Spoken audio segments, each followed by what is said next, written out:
ladies and gentlemen, everyone around and in between. This is DebateSensei NFALD edition, where we talk about things relevant to competitive debate at the college level for the National Forensics Association. My guest today is a current debater in NFALD, Zach Jones. Thank you so much, Zach, for being here. Yeah, of course. Thank you so much for having me, Jared. All right. Can you remind everyone, what school are you representing when you go to competitions? The University of North Texas, from Denton, Texas, of Okay. course, just north of Dallas, and a school with a lot of debate history that I hope to continue that legacy of excellence. Oh, excellent. All right. So we just talked with Ray Fournier in our previous episode. I'm sure that you know them. And so it's going to follow kind of the same format. What I like to do is start off by asking people, how did you get started in debate? When did it start in college, or was it started earlier, high school, or even younger? It actually started in high school. So I've been doing it since my freshman year of high school. It all began back in my 8th grade year. I went to a high school in a city called Lindale in Texas. It's in East Texas. If everybody knows where Tyler is, it's just north of that. But our 8th grade year, we had a couple debaters on our high school team that were pretty nationally successful. And they came by our junior high to sort of tell us a little bit about debate. And so after that presentation from those high school debaters, I was interested, but I was not entirely sure because at the time I was taking a speech class in 8th grade for my speech credit I needed to have. And at the time I was not a fan of that. Okay. It definitely, every time I would get up there, the nerves would hit me. It was not something that, I thought I would be doing at all following, that one semester class I took. And then as we started putting together our schedules for our freshman year, I had a lot of friends who ended up taking debate and, looked at the other elective options, and none of the other ones, I guess, seemed more interesting to me. And so I just said, why not? I've got some friends in there. Let's try it out. Maybe it's the worst thing in the world and I can, quit after a year. And then kind of the rest is history. After that, I ended up loving high school debate sort of from the first tournament I attended. And since then, I've been, I've loved it ever since. So at this debate program, did they offer other events? Were there speech events and you chose debate, or was it only debate? So in high school, we were a very comprehensive team. So we did all of the NSTA debate events. So LD, CX, PF, along with all of the major speech events. And I did a little bit of both. So I was primarily a CX or a policy debater. And then every outside of the season, with the CX season, we would have for the state tournament, the UIL state tournament. I would also compete in both Congress and extemporaneous speaking because I enjoyed those as well. But I think my true love was policy. Okay, so give me a little bit of background about your high school legacy. How did you start off?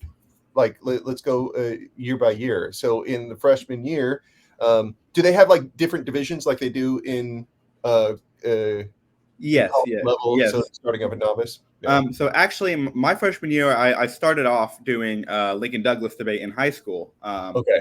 So primarily novice. We didn't attend a whole lot of like major tournaments. But I very much got like a feel for the activity through that year doing Lincoln Douglas debate. And for the most part, it was a somewhat slow year. We didn't attend a whole lot of tournaments, but, at each one we attended, I think I received a sort of lot of feedback from judges from that first year that I think really started to get me to sort of love debate. But I think the most important thing that I think that freshman year in debate showed me was, I guess, just how fun the debate trips were. And so I think that's what, instantly made me want to stick with it. Those first sort of tournaments that we would, spend either overnight in some, place in Dallas, or even those one-day trips we'd be back that night. Like, I just enjoyed being able to go across the state to, and hang out with my friends in this activity that we were all passionate about. I think that's something that really stuck with me from that freshman year. Okay. Now, if hope I'm remembering right, but Lincoln Douglas at the high school level, do they change their topic every 2 months? Yes. So every 2 months they change the topic, and so definitely different than college LD. The other differences are uh, the first affirmative rebuttal is 2 minutes longer in Mm, uh, college LD, which is I yeah. guess very distinct. And in high school LD, that 4 minute affirmative rebuttal is very difficult to give, and so Okay. that's something that I think in college. Definitely is different about the event, maybe a good thing. um, so what were some of the topics that you remember from just like from Lincoln Douglas in the first time you Mhm. got started? Yeah, Memorable I remember my first ever debate topic was it was the NSDA. I think it was like the September October topic, and it was I don't remember the exact wording, but it was just like resolve the United States should make military service compulsory, Okay, and so essentially was like a draft topic or just like right. compulsory national service topic, and I don't remember a whole lot about the sort of stuff that I read on the affirmative or negative. It's been a long time at this point, but that was my introductory to topic. That was my introductory topic to debate. And other than that, the other major topics I remember, the one that I think I spent the most time into my freshman year was the topic around NSTA districts for to qualify to the NSTA national tournament. Was I believe it was resolved like plea bargains are unjust or plea Okay, bargains are just, something along those lines. okay. The topic was about plea bargaining though. Right. Now it seems like that they're kind of dancing the line between a traditional policy and traditional value topics. Yeah, and I've seen I felt that's kind of mostly the case for high school LD. It's I Okay. know for the most part in the past couple of years it's been moving a little bit more closer to the policy side of things, but Okay. as far as the topics, so there will usually be like one a year, from what I understand, at least for a 2 month period. That is going to be like a value topic.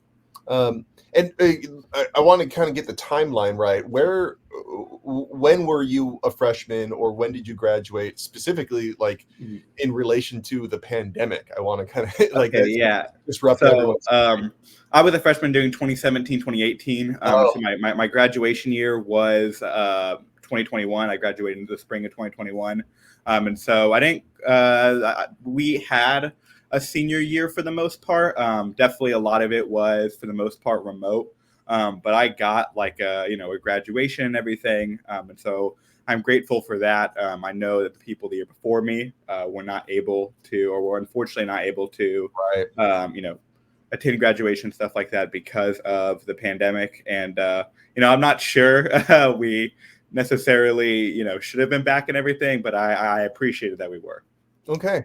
So am I getting this right? Your sophomore year then is when the pandemic hits in the spring? Uh, it's the very end of my junior year, and so Junior year. I remember this might be, I guess, skipping my sophomore year a bit, but my junior year I was actually at a debate tournament, and it was a TFA state tournament, and that was one of the Texas state championships, and Mhm. it was at that tournament that I think it became pretty clear that COVID was going to be a pretty big deal and start shutting things down. And we actually had another state championship we planned to go to, I think, a week or two later. And Mhm. that tournament had got canceled, like, Mhm. I think, during that first state championship. And then after that, then it was kind of history, right? Spring break Oh, happened, and then we never came back.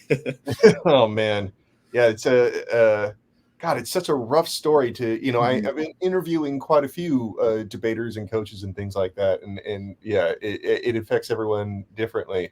Um, so you start off in LD.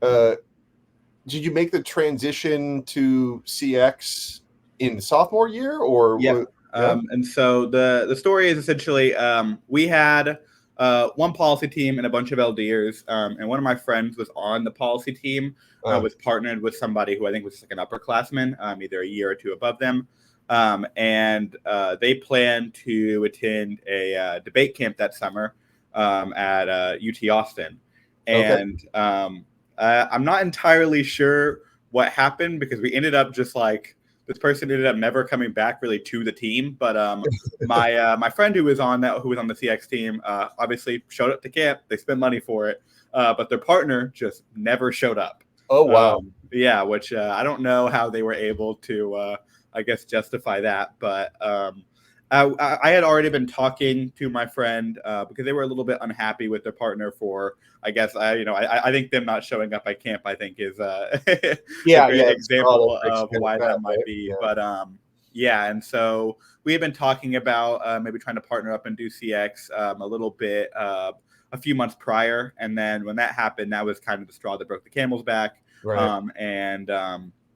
I never really had any sort of formal CX training my freshman year, and so after my my high school debate partner got back from camp, we really like for the next like month and a half, like really sort of locked in, did a whole lot of just training to sort of get ready.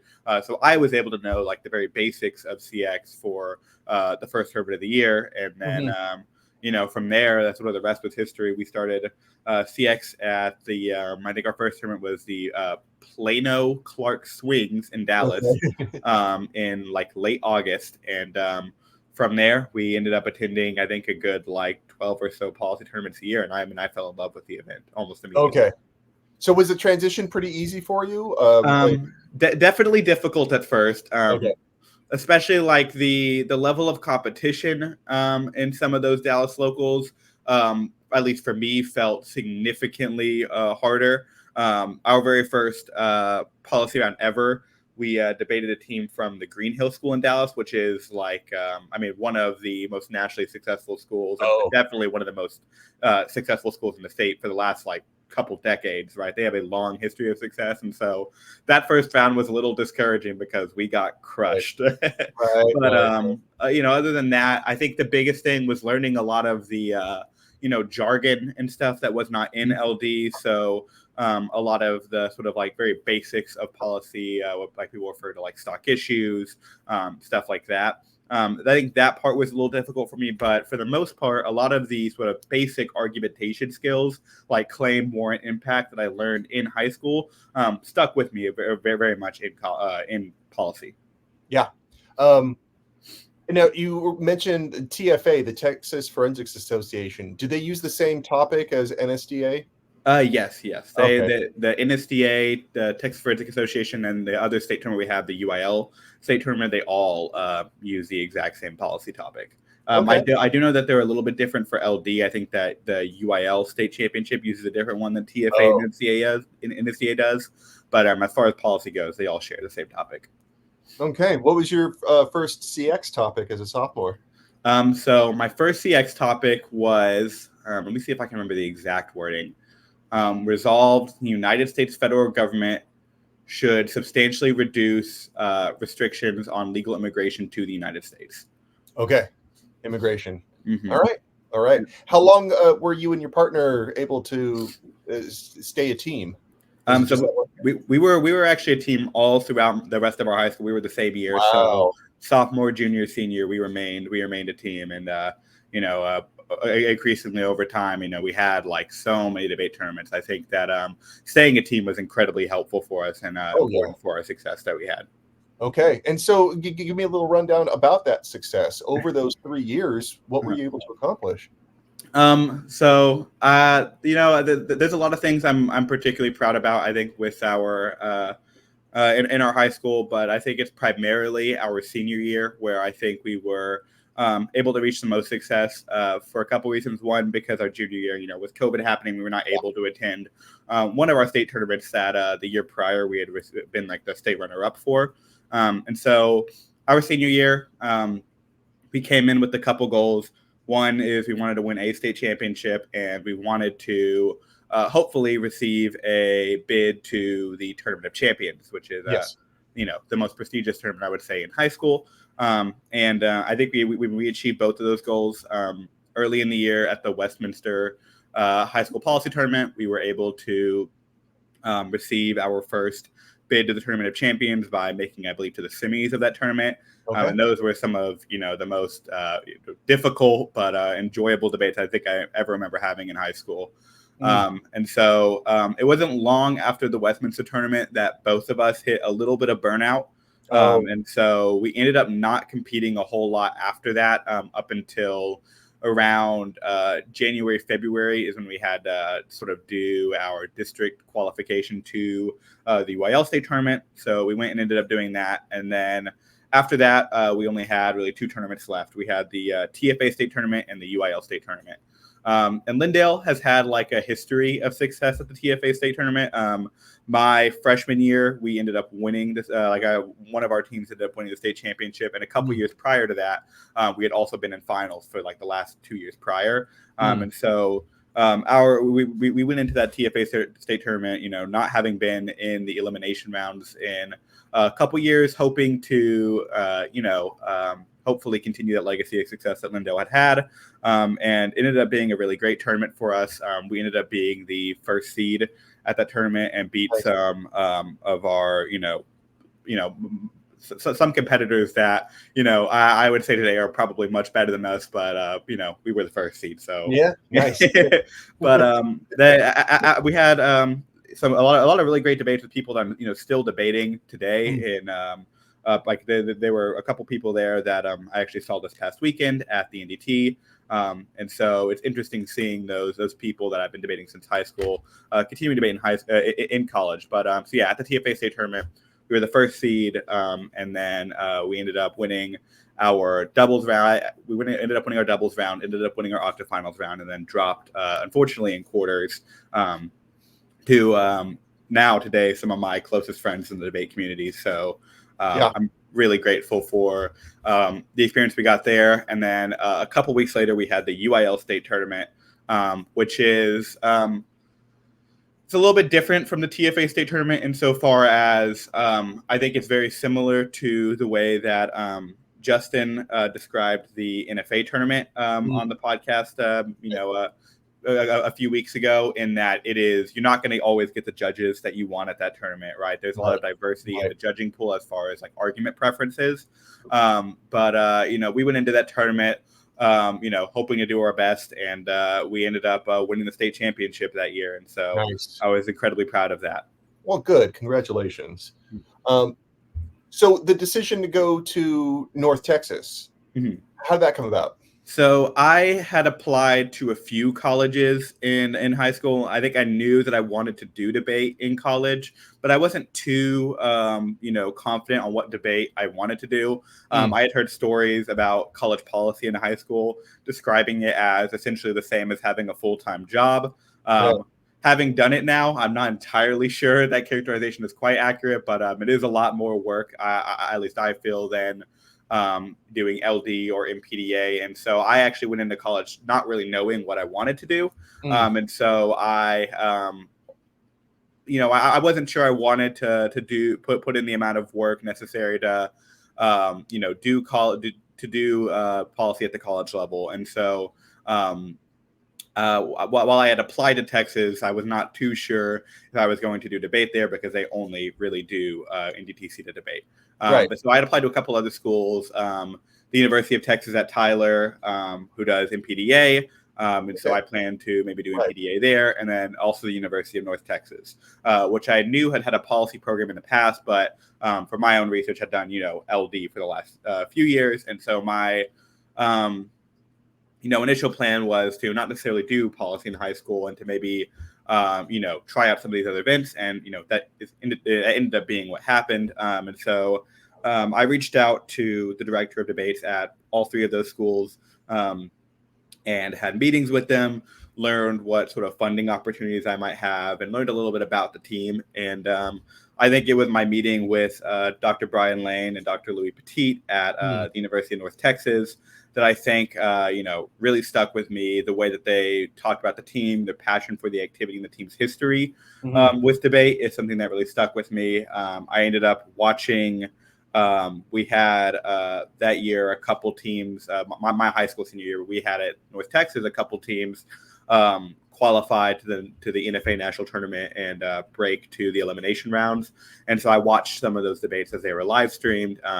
And so once I got to college at North Texas, it became pretty clear to me that I wanted to do NFALD. And so I started out doing NFALD almost immediately at the Western Kentucky season opener my freshman year. And along with that, I was interested in trying out some of the other events I'd heard about. And so at one point during my freshman year, I ended up doing a PDA for a tournament, as well as, now we've been able to try NDTC to debate a good bit, which I've been incredibly thankful for, along with doing a little bit of speech events in college. But for the most part, NFALD has been my focus and my I would say primary love for at least the first 2 years of college. Okay, and so you're a sophomore now, is that right? I'm a junior right now. Junior, okay. I say those first 2 years because this year we were able to qualify to the NDT, and that was, and I think there were a lot of factors that I think played into that.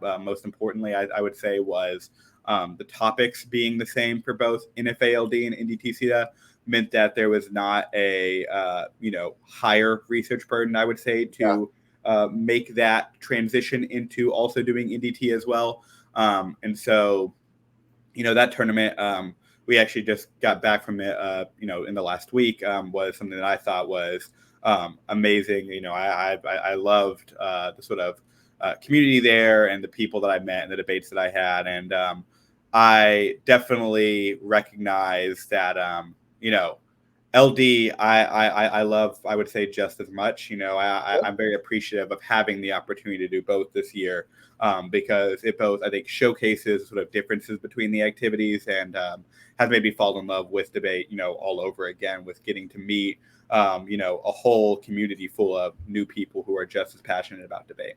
Wow. So you qualified for the NET as well as the success that you're experiencing.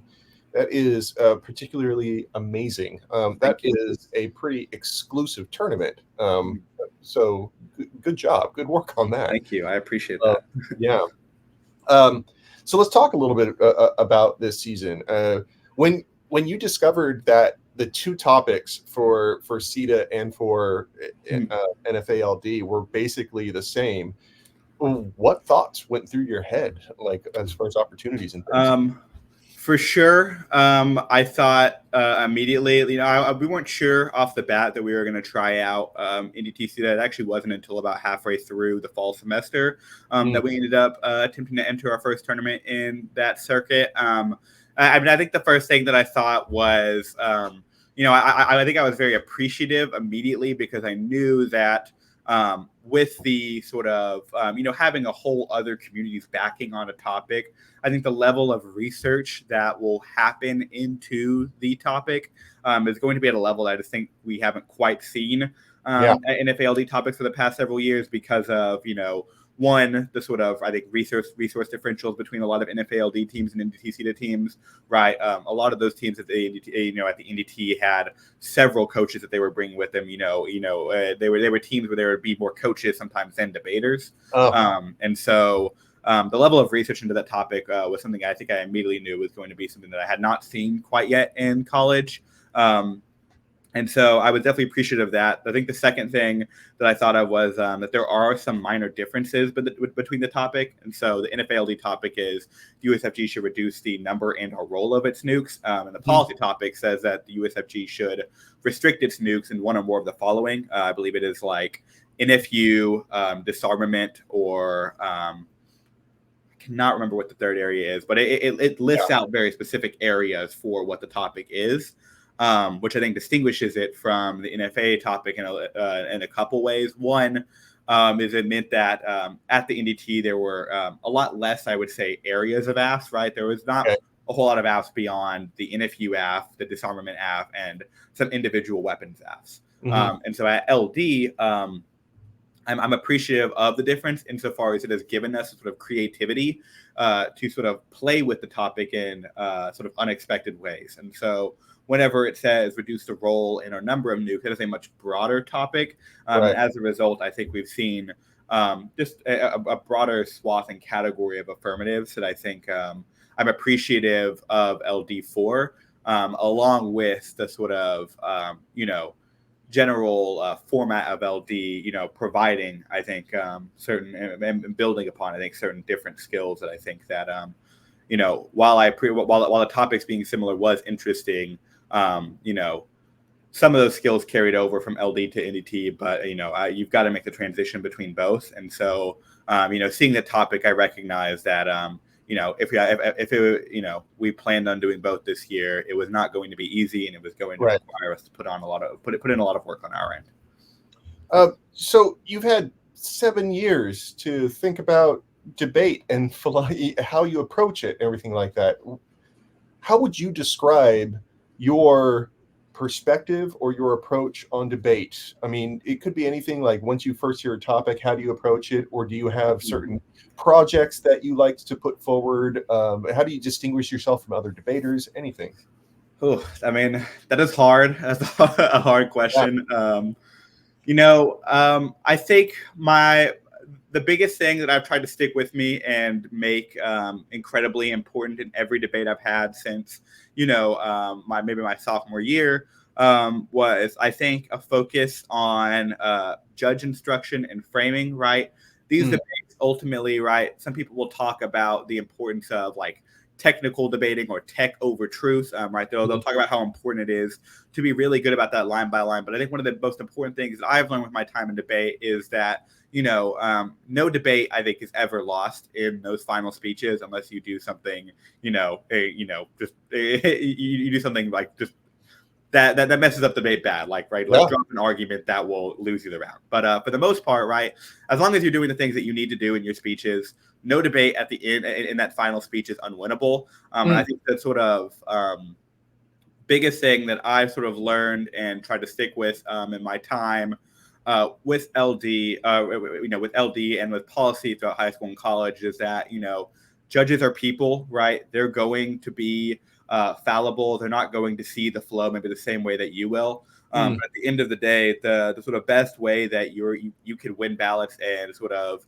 make a name for yourself in any community is sort of by sort of recognizing that those judges are human and doing your best to sort of guide them in decision making. And so throughout my career, I think I've had a big focus on particularly perfecting those last speeches in debate and trying to find the best ways that I can sort of guide the judges to a decision in ways that plays to their own argumentative preferences and interests and, way that they view debate as opposed to the way that, I might view debate. That's pretty consistent. Like some of the feedback I've heard about you is about how deadly your rebuttals are. So like that where people are like, how in the world did he get there? So how does that affect your constructive speeches? Like, do you kind of, I don't know, I don't want to say it, but like sandbag it a little bit? Do you kind of hold back in order to? I actually would say that for the most part, it sort of is, I would say almost the opposite of sandbagging. So I think I construct a lot of my 1ACs with the 2AR like in mind immediately, right? Same thing with the negative speeches. In LD, it's a little difficult because there's only one more speech after that. Right. But for the most part, whenever I'm creating my constructive speeches, I already have at least a number of rebuttals in mind, right? And so even whenever I'm making, my answers to a lot of the common disadvantages in the topic, right, I've got an idea both from the 1AC construction and the arguments that I have built to answer it in the first rebuttal, what my 2AR might look like. And then at that point, a lot of it is just execution. So before my 2AR, the big thing I will think is what is the negatives path to a ballot in this round, and what are the ways that I can close that door? And I think the big thing that ultimately has been integral to doing this is there's a very famous old speech from a debate camp by this director of debate, I believe from Northwestern, named Scott Detheridge, rest in peace. He gave a speech called, I think it was called just The Speech, and it was about the 2AR and, I guess how to give a successful and effective 2AR. And the one word that Scott Detheridge said makes or breaks a 2AR is choice. And so that has been something that I think I've stuck with me. That has stuck with me throughout my 2ARs, especially in LD when I only have 3 minutes to give a 2AR. I have to be incredibly purposeful about the sort of arguments that I choose to go for and the arguments I choose not to go for. And so part of it is, one, what are the ways that I can close that door that the 2NR has opened up for the negative path to victory, but also on the other end, what are the arguments I need to win to make the sort of clearest path to a ballot on my side, right? And this needs to be sort of the most efficient, the least arguments possible to do so. And I think that has been something that I think has been sort of important to my success and sort of my philosophy, I would say, for going into those final rebuttals. All right. NFA is coming up. Do you have any, without giving away any secrets, you got any new stuff that you're planning on busting out at NFA? I mean, for sure, new stuff. I think as every year, for sure, some new stuff. There was some stuff that we actually had planned at breaking at the NDT that we didn't get to, and so hopefully, some of that will get broken at NFA. For the most part, though, I don't think, at least on my end, that I feel I'm going to try to sort of reinvent the wheel for NFA Nationals. I'm pretty happy with the success that I've had this year, and I think ultimately the sort of secret and recipe to continuing that success at NFA is to sort of not change it up too much. And so, while I might have, some affirmatives that I'm hoping to break at NFA, depending on the rounds that we get. I'm hoping that for the most part, the way that I debate, my approach to debates, and honestly, maybe a lot of the evidence that I end up reading stays for the most part the same as what I've been doing, but has been built on over the entire course of the year as I've learned both the ways around the sort of case that I have, along with just got a sort of in-depth knowledge about the sort of stuff that I've already been reading. All right. Well, Zach, thank you so much for giving me a little insight on how you see debate and your history with debate. And I think it's been very helpful and illuminating. Thank you so much. Yeah, of course. I appreciate you having me on. This podcast has been something I've, tried to stay tapped into since the first NFALD episode I saw this year. And so, yeah, I appreciate what you're doing here. And I appreciate particularly the work with Chad and Justin. I think it's great for the community. Oh, well, thank you very much. All right. Appreciate it.